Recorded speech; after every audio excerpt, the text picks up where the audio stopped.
Hey everyone, and welcome back to this class, Artificial Intelligence Reinforcement Learning in Python. In this section of the course, we are going to approach the tic-tac-toe game from a programmatic perspective. In this specific lecture, we'll look at what you would do if you were a first-year computer science student. First years are typically just learning the basics of a language like Java or C++. And probably coding a game like tic-tac-toe is a challenge in and of itself. In this course, we'll be directly coding all of our environments, and that means coding a tic-tac-toe game as well.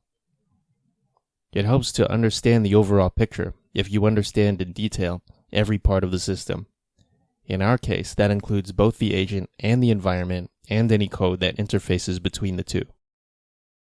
In the next course, once you're more familiar with the ideas of reinforcement learning, we'll abstract away the environment so that you won't be able to poke inside and look at the internals of the game you're playing.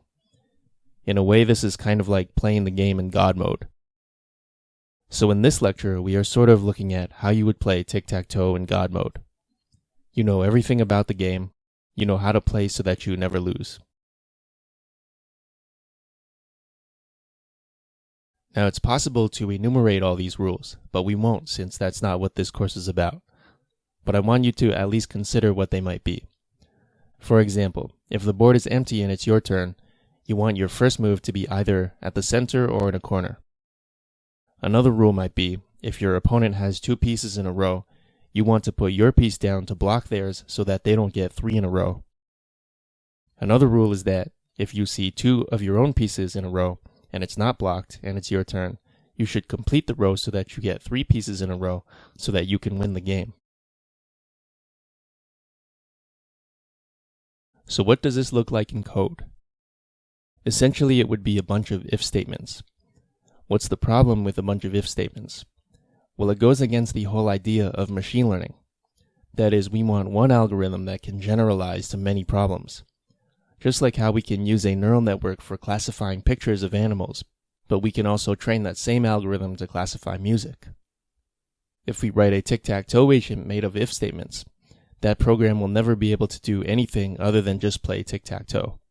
So we need something better, which is why we want to do reinforcement learning.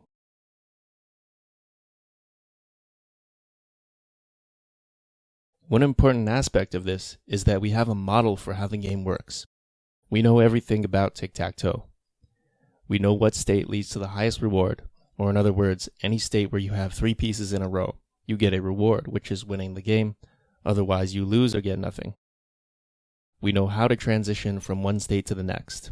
In other words, by doing some action, we know exactly what the next state is, given the current state. It seems trivial, but in some environments, it's not so trivial. In tic-tac-toe, we place a piece on the board, and the piece goes to the place that we choose, and we arrive in the expected next state. This is not always the case.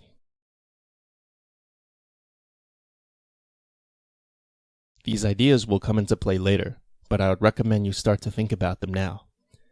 You'll see that some of the algorithms we learn will require us to have a model of the environment, like we do for tic-tac-toe.